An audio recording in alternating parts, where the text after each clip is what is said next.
Chapter 6. The RV Ponce de Leon had 4 tiny crew cabins below decks. Just after midnight, the young divers split up, one to a berth, to wait for Dawn and Tad Cutter. Dante spread his bedroll over the hard bunk and went to sleep, if you could call it that. The waves lapping against the metal hull, while not loud, seemed to echo through the boat with a teeth-jarring quality. Every time he did manage a light doze, his head was pushed against the bulkhead by the motion of the boat and the water. The blue water, Dante reminded himself, thinking color. That was easier said than done, his little problem. That's a private matter, nobody's business. The headlines and the clippings in his mother's scrapbook appeared in a collage before his eyes. 13-year-old wins adult photography prize. Prodigy behind the lens. Move over, Ansel Adams. The critic from the New York Times wrote that his use of light and shading was representative of an artist 4 times his age. And that should have been enough for them, right? But the next line was always the same. Can you imagine what he'll do with color? Well, that mystery was over. He knew exactly what he was going to do with color. He was going to butcher it. He was going to make the sea purple. That's why he had jumped through hoops to learn to dive, a talent he could have been very happy with. A coral reef was the most colorful item on a planet full of color.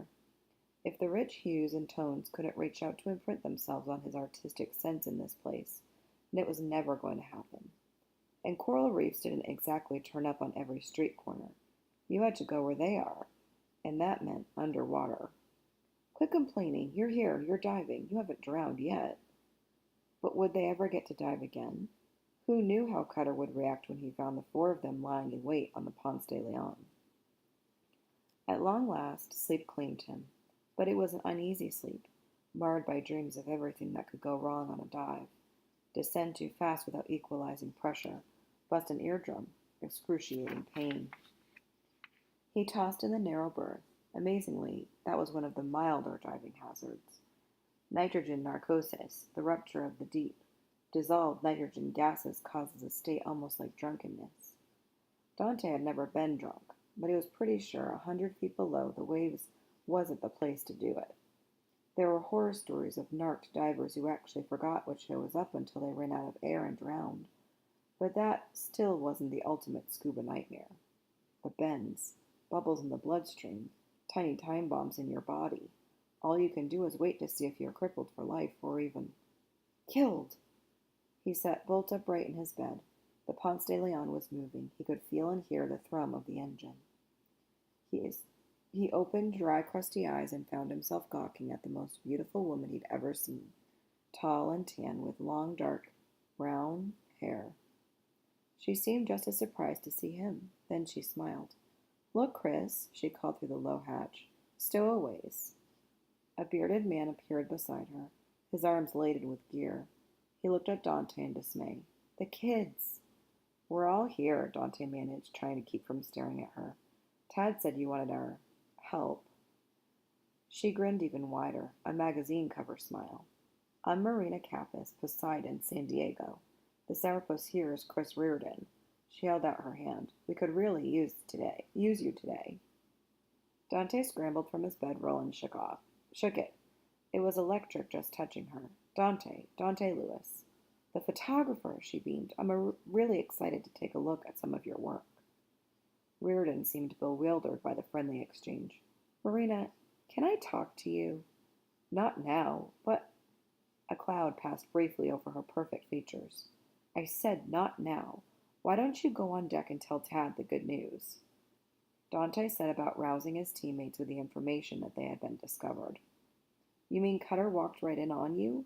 Asked Kaz, scrambling out his bunk. Not Cutter, Marina.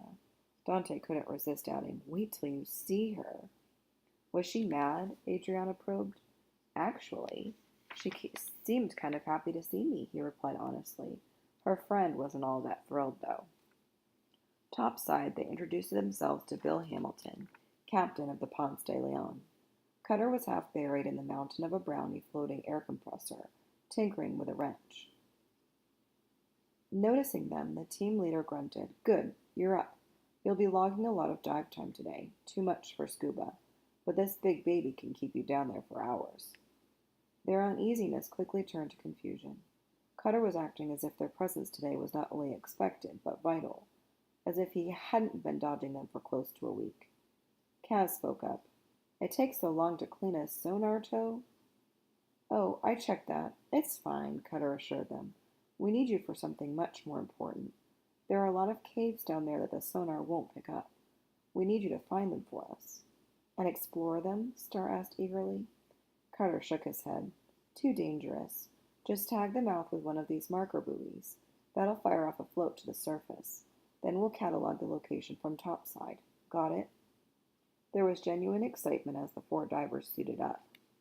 Maybe we were wrong about Cutter and his pea bowl, Adriana suggested, pulling the thin wetsuit material until it fit snugly at her wrists.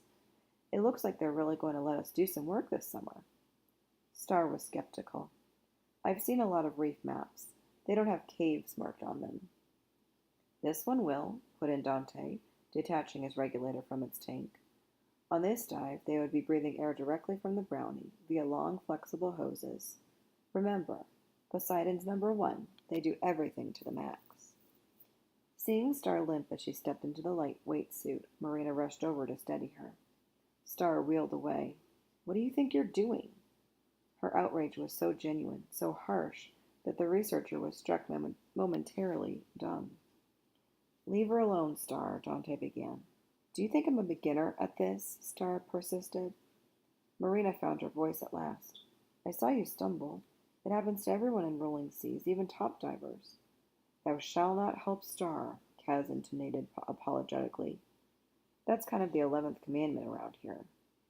The slight girl stared at him as Marina went back to help Cutter with the compressor. You're hot for her. You too, Dante. So what if we are? Dante shot back at her. You're our dive partner, not our mother. What's it to you? Star's anger did not fade until she had slipped beneath the choppy surface. It was impossible to stay mad down here, in the crystalline waters, passing through a school of chromies, swimming in tight formation, an orange cloud. Sure, she was sensitive about her handicap, but she certainly couldn't blame Maria Kappas for being beautiful, or Dante and Kaz for noticing. Anyway, underwater, Starling had no handicap. This was her medium, the world her body had been designed for. She slowly fan-kicked her flippers on the descent.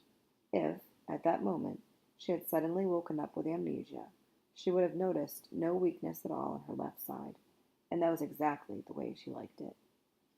The reef here was fairly shallow, only about 40 feet at its deepest, and flatter than the dive site they had visited with Vancouver and English. But life and color were everywhere. Decorating the coral were fire engine red sponges, towering sea fans, and starfish the size of throw rugs. Snake-like trumpet fish, multi-hued creatures straight out of Dr. Seuss, stabbed down from above, feeding on the polyps. A curious tetra darted around the safety line hooked to her belt. She chased it away with a flurry of bubbles. Hey! The sound carried so well through the water that she recognized Dante's voice. She spied the young photographer not far below, hovering neutrally buoyant, waving wildly. As she swam closer, she spied the cause of his excitement, a black hole in the limestone seafloor about the circumference of a prize-winning watermelon. He calls that a cave? Pulling her slate out of the BC vest, she scribbled, too small, but Dante shook his head and began fumbling with one of the marker buoys on his belt. He lost his grip on the cartridge, and it floated to the sand at the mouth of the opening. Dante reached to recover it. Now it was Star's turn to shout aloud. No!